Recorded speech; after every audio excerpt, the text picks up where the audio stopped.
Assalamualaikum warahmatullahi wabarakatuh. Mari kita awali belajar hari ini dengan doa sebelum belajar. Topik kuliah pengantar gizi keluarga hari ini adalah tentang pola asuh gizi. Berikut ini adalah capaian belajarnya. Ini adalah materi-materi yang akan kita bahas dalam kuliah ini. Pengertian pola asuh, macam pola asuh dan perilaku makan. Pengertian pola asuh gizi, faktor yang mempengaruhi makan anak. Macam dan dimensi pola asuh gizi, isu pola asuh gizi dan cara mengatasi, serta food role modeling atau panutan makan. Pesan hikmah kuliah hari ini dapat dikaji dari surat Al-Baqarah ayat 233. Di sini nampak bagaimana peran ayah dan ibu dalam memenuhi kebutuhan makan anak.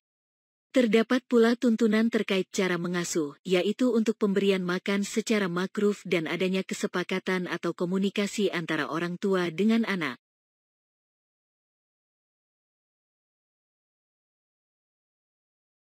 Kemudian ada surat At-Taghabun ayat 14-15. Di sini juga ada tuntunan untuk bersikap kepada anak.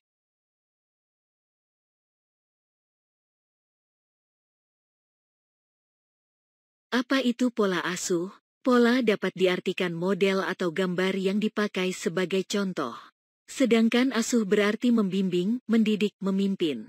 Tujuan utama orang tua dalam mengasuh anak adalah untuk mempengaruhi, mengajari dan mengontrol anak.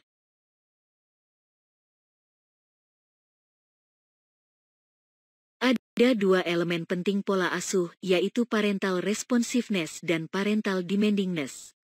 Parental responsiveness atau respon orang tua, yaitu pengertian respon orang tua di sini adalah orang tua yang secara sengaja mengatur dirinya sendiri untuk sejalan, mendukung dan menghargai kepentingan dan tuntutan anaknya.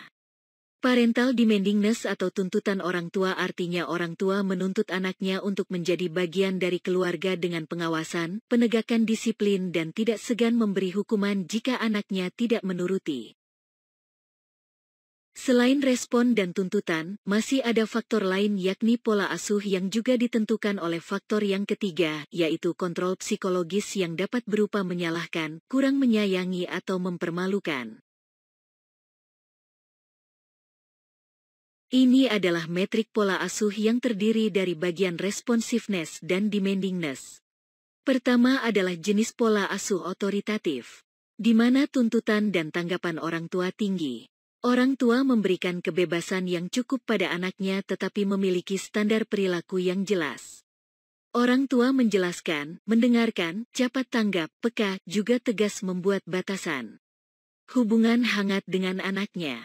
Anak tampak lebih bahagia, mandiri dan mampu mengatasi stres, serta cenderung lebih disukai teman, karena memiliki keterampilan sosial dan kepercayaan diri yang baik. Lalu jenis pola asuh otoriter. Tuntutan tinggi, tapi tanggapan rendah.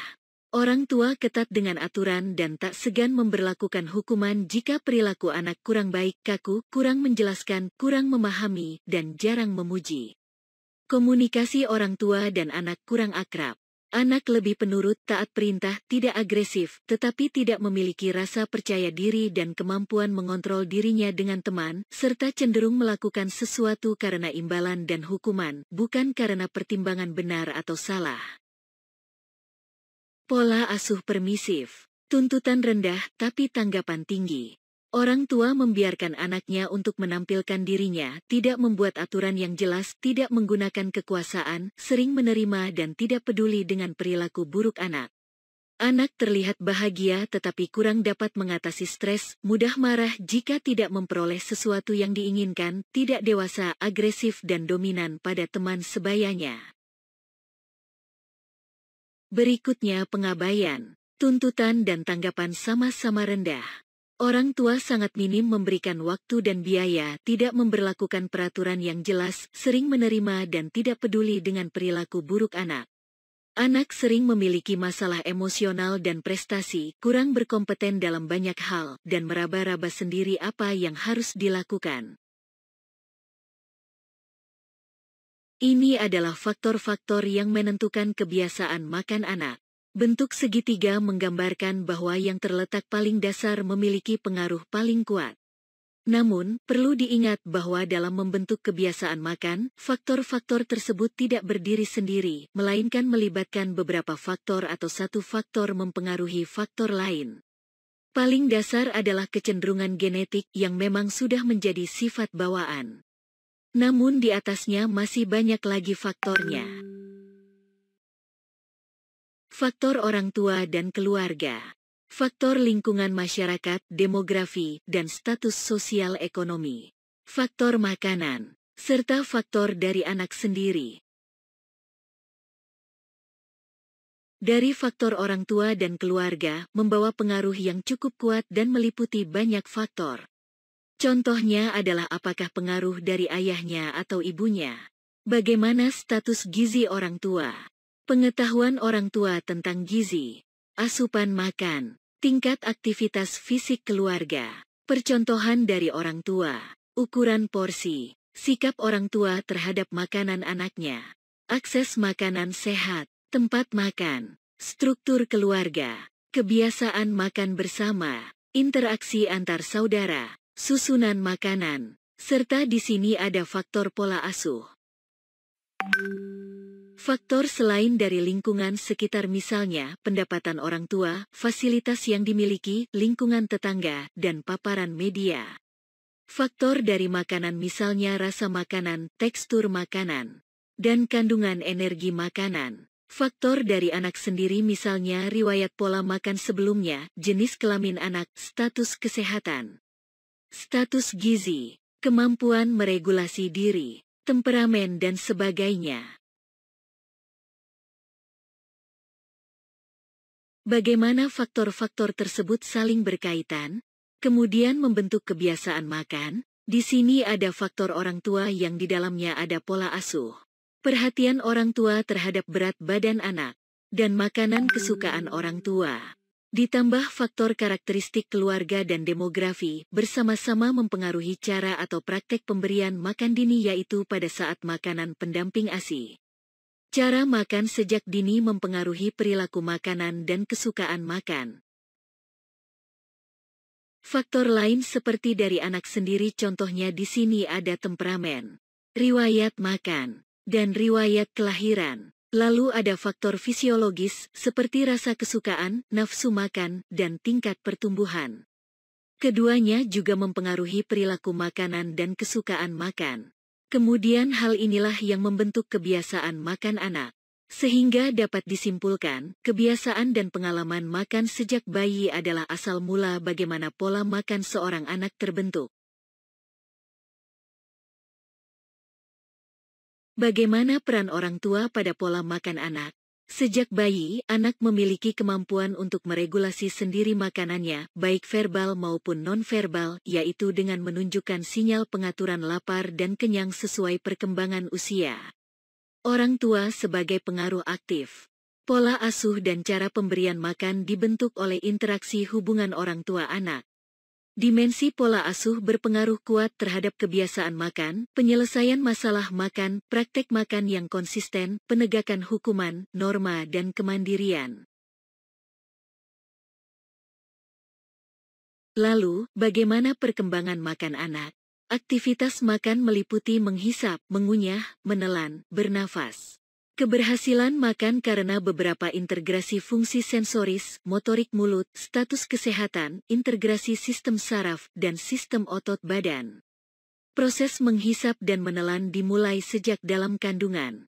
Usia lahir sampai 12 minggu belajar gerakan menyusu. Usia 18 sampai 24 minggu berkembang pengecapan lidah. Usia 6 bulan adalah kemampuan mendapat makanan padat dari luar dan terus berkembang sesuai usia. Masa ini merupakan periode sensitif perkembangan makan. Karena jika pengenalan makanan padat tidak tepat, baik tekstur, jenis, jumlah, dan cara, dapat berujung pada masalah makan. Keberhasilan makan dinilai sebagai peningkatan kemampuan komunikasi, serta peningkatan status gizi dan kesehatan. Sehingga dapat dikatakan proses makan merupakan peristiwa sosial. Bagaimana orang tua menjadi oanutan makan anak? Di sini ada aspek perilaku makan orang tua dan aspek pola asuh gizi. Ibu bertanggung jawab menentukan seberapa banyak makanan disajikan ke anak. Ibu memiliki investasi emosional terhadap makanan anak yang artinya melibatkan perasaan dalam pemberian makan anak. Ayah umumnya kurang memonitor asupan makan anak, kurang memberi pembatasan, dan menjadi model dalam pemilihan makanan di luar rumah. Lingkungan makan anak terdiri dari ketersediaan makan dan panutan makan atau food modeling. Ketersediaan makan berkaitan dengan densitas atau kepadatan energi, keragaman, dan ukuran porsi.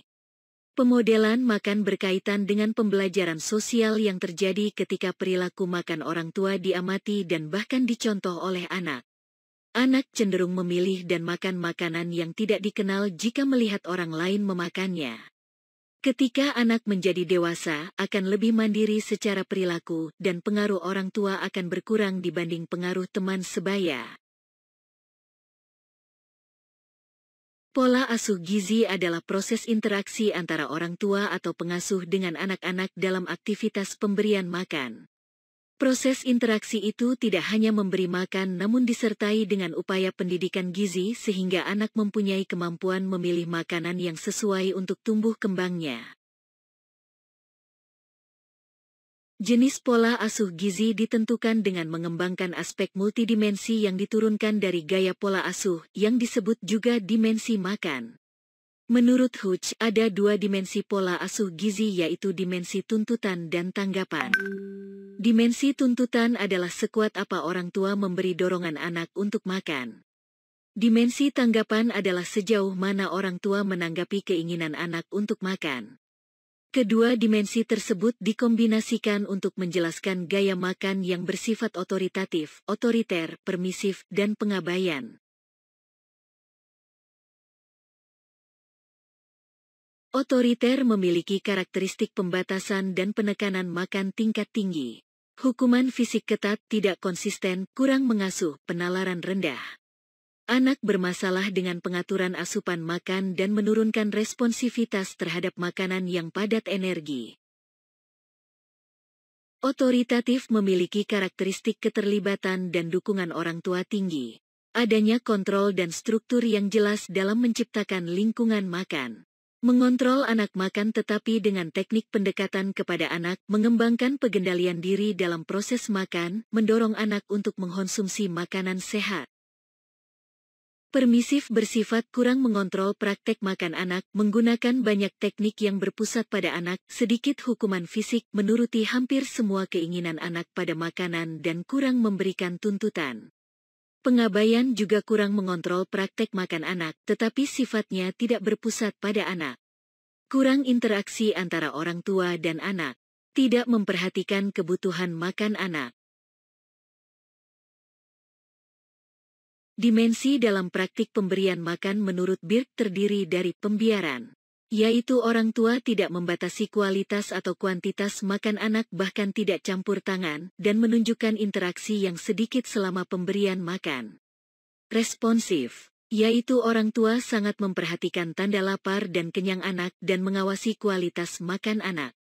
Terlalu pemurah atau permisif, yaitu orang tua tidak membatasi kuantitas dan kualitas makan, tapi interaksi cukup banyak. Pembatasan, yaitu orang tua membatasi jumlah dan kualitas makanan anak, hanya makanan yang sehat. Penekanan, yaitu orang tua fokus meningkatkan jumlah makanan anak dan menggunakan makanan untuk menenangkan anak. Pembatasan dan penekanan ini sebenarnya bagian dari tipe otoriter yang lebih dijelaskan lagi perbedaannya. Menurut Werdel, dimensi pola asuh gizi terdiri dari aspek emosional feeding, instrumental feeding, mendorong untuk makan atau encouragement, serta kontrol makanan. Emotional feeding, yaitu memberikan makan anak sebagai respon dari emosi anak. Instrumental feeding, yaitu memberikan makan anak sebagai respon perilaku anak. Encouragement, yaitu mendorong anak untuk makan beragam makanan. Serta kontrol makanan, yaitu menentukan jenis dan kualitas makanan anak. Dampak pola asuh gizi menurut Herbron dijelaskan berdasarkan dimensi otoritatif, otoriter, pengabaian dan permisif. Pada tipe otoritatif, anak cenderung dapat mengatur sendiri asupan makanannya dan mengarah pada pemilihan makanan sehat. Pada tipe otoriter, pola ini dapat memicu stres pada anak, pengaturan makan yang buruk, serta memungkinkan anak untuk terlalu banyak makan sebagai pelampiasan. Kemudian pada tipe pengabaian, tipe ini juga membuat pengaturan makan yang buruk pada anak, serta anak juga cenderung makan berlebih namun salah memilih makanan.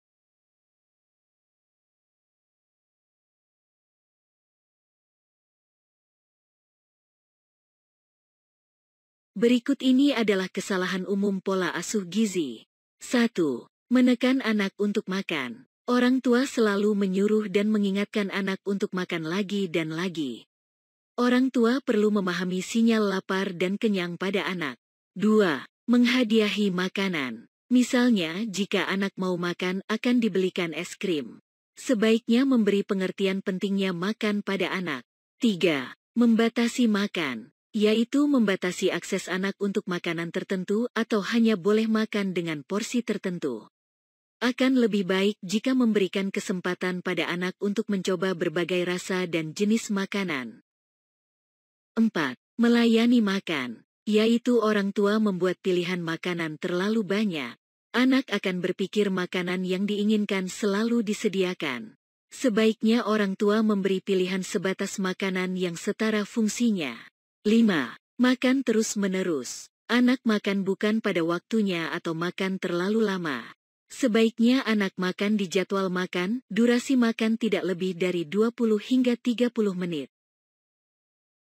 6. Makan tidak fokus. Anak dialihkan perhatiannya dengan tujuan membujuk untuk mau makan. Sebaiknya anak dibiasakan fokus untuk makan. Duduk dan makan di meja makan. Dapat juga makan bersama keluarga. 7. Takut mencobakan makanan baru. Ibu khawatir anak tidak mau makan jenis makanan baru. Seharusnya anak tetap dikenalkan makanan baru. Diulangi terus, secara perlahan. Ibu tidak terlalu semangat, dan memberi contoh. Depalan, selalu menyuapi anak, dengan alasan berantakan atau makan lama. Beri kesempatan anak untuk makan sendiri. Anak diberi potongan makanan. Gunakan 2 sendok.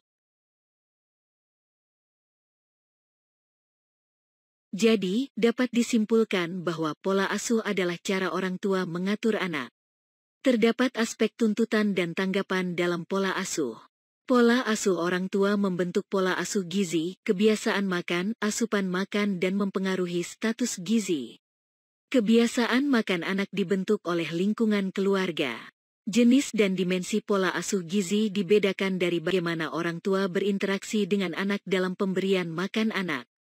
Orang tua sebaiknya selalu mencoba pendekatan cara memberikan makan yang responsif, serta mencegah pola asuh gizi yang negatif.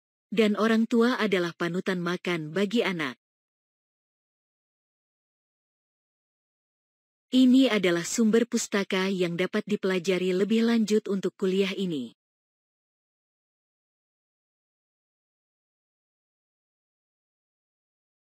Sekian pemaparan materi topik pola asuh gizi. Kita lanjutkan diskusi, dan jangan lupa kita akhiri dengan doa setelah belajar.